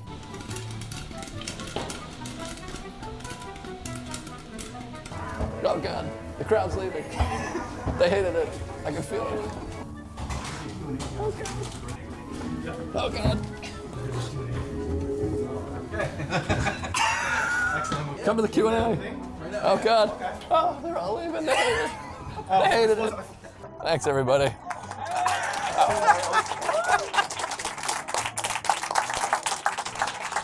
Yeah. Sorry. I'm just going to point out everyone that was an asshole on set. Oh, she was horrible. Just kidding. Oh, hey. Production was fast. The question is, how long is production? And it was very quick. We shot 5 days in New York City and then 11 days in Lake George, New York, which is supposed to be Maine. That was Lake George. Movie magic, folks. Sir. I have a question. Watching this movie, I kept thinking, like, how much of this is either autobiographical or people you knew or were with and were writing about them. And so, and if it's not, I'm interested in the process of imagining these people. It's relatively autobiographical in that I'm a Boston guy who is sober, an artist. I'm a comedian, and it's hard to tell here, but I don't play piano. Not hard to tell. Hey. Hello. As far as the casting goes, I mean, I recognize Nick DiPaolo, or Bobby Kelly, but like, how many of those people are actors? How many maybe? I mean, I just felt like a lot of those people are like not what you typically see in like a movie. So I'm just curious about their backgrounds. Yeah, Nick DiPaolo. It's funny, we had come up with a character for Uncle Kevin, and we were auditioning people, and a lot of the people through Boston Casting. And a lot of people just looked kind of older or skinny. And some of the people, I thought, they have to be intimidating because I would just punch this guy.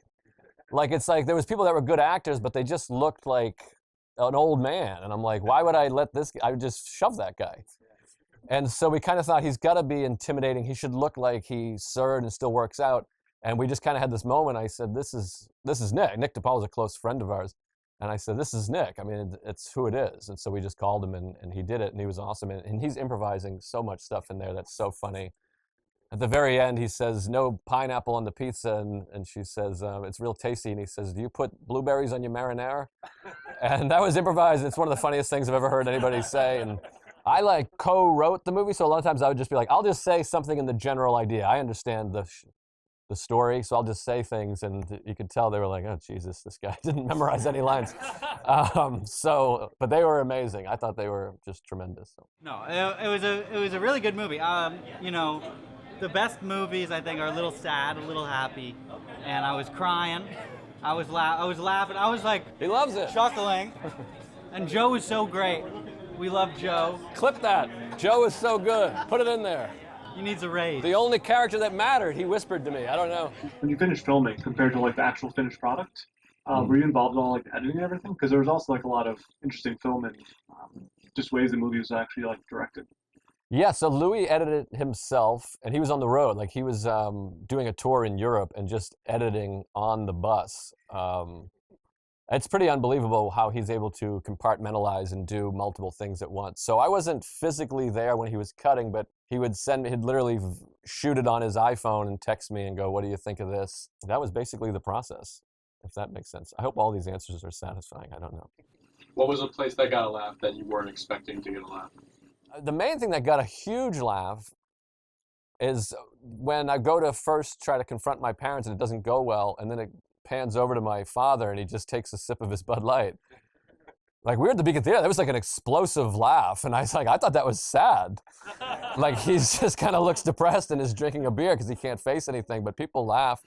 Did you test the film on anybody before release? No, we did no test on it. So we showed just close friends cuts of the movie, and that's a lot of people that got thanked. We showed Chris Rock, and he was one of the ones that said it's more of a drama, I think. And it was nice because when Chris watched the movie, he said, you know, the uncle's right. Jeff's wrong. You shouldn't do that. And that was a great response because that's what we wanted, is to people be like, what is this? Why is he doing that? The test audience was 2,000 people at the Beacon Theater, and they seemed to like it. I didn't ask everybody individually, but a lot of them seem to like it. At least someone in here really hated it. I can just feel the vibe, but just keep it quiet, be cool. But yeah, so no, we didn't really test it. It was great, really recommend it. It was funny, serious, messed up family. Joe did a great job. It's weird to see Joe as an actor. I'm very used to him as a comedian and in the podcast, but it was awesome. Just super pumped to be here. Yeah, what did you expect? Based on the reviews, I thought it was going to suck. But knowing him, I thought it was going to be great. But knowing Joe, I thought it was going to be great, and it was great. So there you go. That's awesome. The therapy felt pretty real to me, and so I'm wondering, I'm like in school in psychology, and I'm wondering if you spoke to psychologists or if it's just from experience. No, that was pretty much, it was very similar to my experience. My therapist is kind of a funny guy, and we've had very similar conversations like that, to like going from why don't you confront your parents to like, it seems like you're not going to confront your parents, so why don't you just accept this? And the you're not suffering enough came straight from my therapist. And it's funny because we've gotten a lot of feedback that said, oh, this is a bad therapist, and I'm watching, there's so many things that I'm like, what? I think he's great. Like, I think that's a good therapist to me, he kind of pushes Jeff and says, maybe you should accept it. And like, and he kind of tries to warn him, like, I don't think you're able to do this, which was the case. Jeff wasn't able to do it properly. And eventually he just snaps, and then everything goes back to the way it was, as things tend to do in families like that. So it's pretty close to my therapist, at least. Maybe I got a bad therapist, but I love him. I thought it was a really interesting idea that you said that you thought it was dramatic because you were writing about your own life. Have you ever had any experience with dramatic writing before? Because I know you're stand-up. Oh, thanks. And would you ever do it again? I hate comedy that has any kind of like, and here's the thing, like I don't like, that's another comedian laughing at that.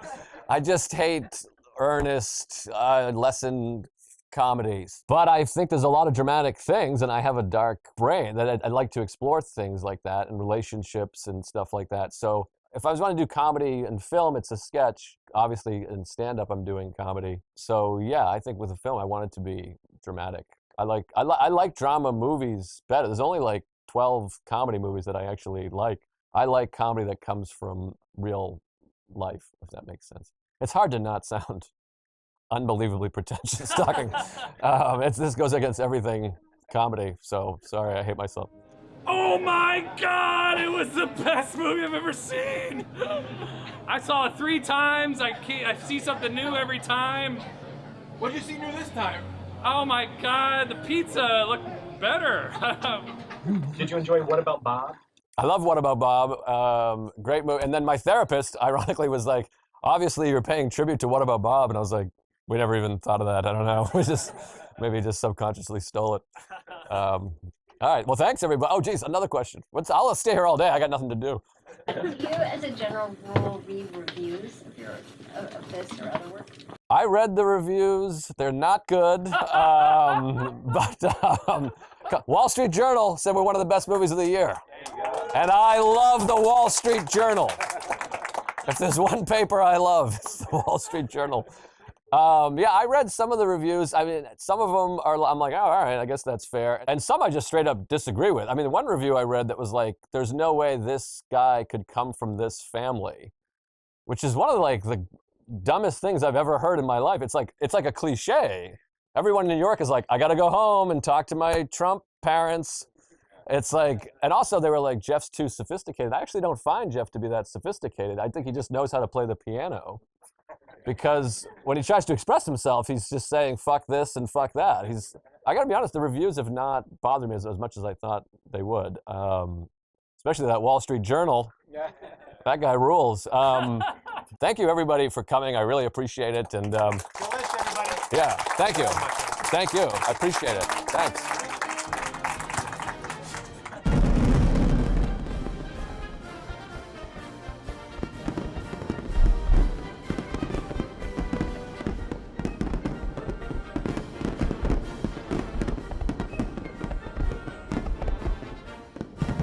Oh my God, it was so good. I couldn't believe every moment was better than the last. I already bought tickets for the next screening. Oh my God, it's him! It's him!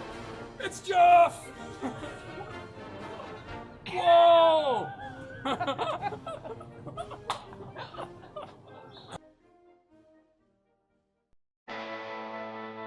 I started when I was 18. It was hard. Like my first show, as I mentioned, like I looked up in the yellow pages. Like I walked. I physically saw a sign for an open mic, and then looked up the yellow page. I had the Comedy Bible by Judy Bloom or whatever her name is, Judy Carter, and like I walked into the Comedy Connection in Boston. I was like, I'd like to do comedy at some point. Like, and I literally called and like left voicemails being like, hi, I'd like to do stand-up comedy. Weirdly, I don't like comedy specials, as we're here promoting my comedy special. I like trying to see comedy live. It's so much better. It loses so much translation. I don't feel like a big spectacle act. I think I would feel weird if I had like and lights that come down and I'm in a leather suit or whatever. It just you know, Louis called it small ball. I opened for Louis C.K. at the LA Forum. And afterwards he was like, Joe List playing small ball at the Forum. I just wanted to be very basic, kind of, you know, bare bones stand-up comedy.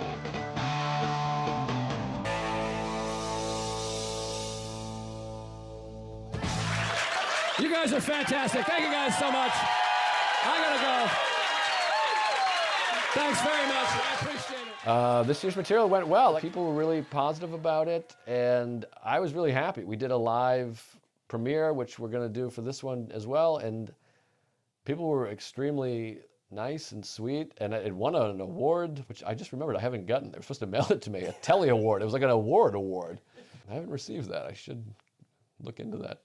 I got to call Jason Katz. I got to set aside an hour to talk to Katz. Yeah, it went well, and then at Skankfest, it won Best Special of the Year, which was funny because they voted before Ari's came out, and I think Ari might have beat me, but but they voted, and that was really nice and touching. So people seem to like it. I mean, everyone could be lying to me. It's possible. How do I know when I'm ready to shoot a special? For me, it's like it's when I'm never working towards. I'm never like I'm gonna train and get a new special. That material's out, and here I go. I'm building an act. I don't approach it that way.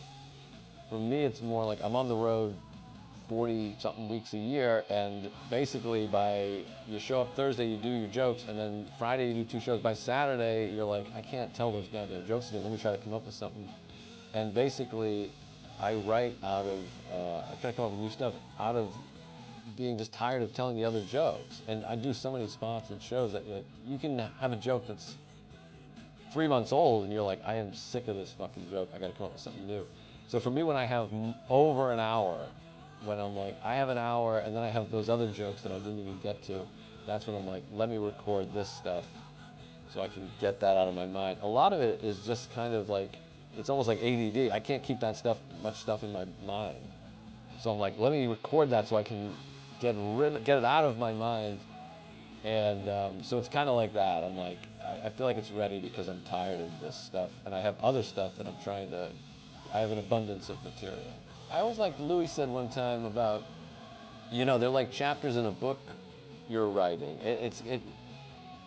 Again, I never set out to be like, here comes my new special. This special is going to tackle this or that. It's just whatever happens or comes to me, I record it and put it out. I try not to make comedy bigger than what it is. I'm a guy telling jokes in a basement, and I think just that, simplistically, is a really cool, fun thing. Maybe I have low self-esteem, but I look at myself as like a club comic telling jokes for an hour, and I want it to come across that way. It was like, we bought a couple beers and we went and watched a guy, and we had a good time. It was funny. I want to look. I want to come off as a funny guy telling funny stories. It's me, Joe List. Oh, thanks. Thanks to that lady. I like that lady that yelled. Yeah, you're the one. Well, this is weird. Hey, I got a bunch of comedians here. They're hilarious. Are you guys excited? Go crazy. And I'm going to do comedy too. I want to bring your MC out. He's one of my closest friends. We started together longer ago than I'd like to admit. And he's one of my favorite people ever. And he's one of my favorite comics. And he's hilarious. And you're going to love him. Mike Whitman, everybody!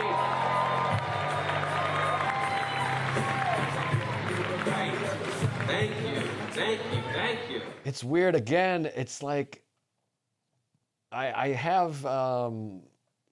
try to sort of minimize everything. It's going. I'm just doing a show. It felt exciting, and but you're like, all right, this will be good. Let me do a good show and try to be of service to the people that came.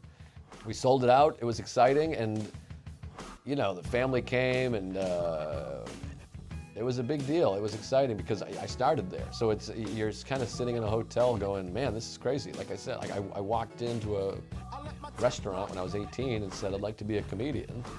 And then you're back in that town with a sold out 1,000 people, which is a big deal. It was all a dream. I used to read Word Up magazine. Salt and pepper and Heavy D up in the limousine.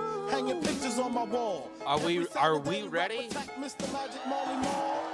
I'm emotional. I've been friends with this guy for 20 years. Please help me welcome my good friend Joe List, folks. Joe List. You never thought that hip hop would take it this far. Now I'm in the limelight because I rhyme tight. Thanks very much. Thank you. Thanks a lot.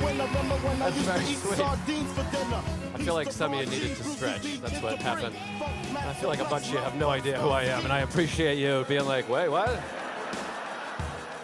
felt pretty normal, and it was a fun hang. You know, I had my friend Mike Whitman, who I started with, and my wife, and Jason Tanner, who's one of my close buddies, and yeah, it felt good. It was great, and it's hard to, in the moment, be like, this is it. Like you want to be like this. I'm gonna say that when I finish. I'm gonna say this. I'm gonna be like, Boston, you're number one. You know. And then you get there, you're just doing a show. I try to keep it. I'm a comic doing a show, and it's a good show. Yeah, Whitman, that's right. Yeah. Me and the chocolate chip cookie. Oh, you guys all from Whitman? We could have done this at fucking Skate Town. And Randolph. Okay. We don't have to yell all the towns, but I was in Cincinnati. My agent and manager called me and said, we're thinking about trying the Wilbur. What do you think? We can do this April 15th, which is Patriots Day, which is I go home every year. It's a New England holiday. It was one of the best nights of my career. it's embarrassing. I don't know if you guys have ever left Massachusetts. It's quite humiliating. You're like, I'm from the South Shore. Your friends are like, oh, you grew up on the water? I'm like, no, about 55 minutes from the water. They're like, what? And hopefully I can do it every year. So it was awesome, and the show was great. I wanted to have a bunch of friends around, so I had too many openers. I blew it. I went on stage an hour into the show. They got tired, but no, it was great. My ex-girlfriend was there. That was fun. You know, you got to really let them know.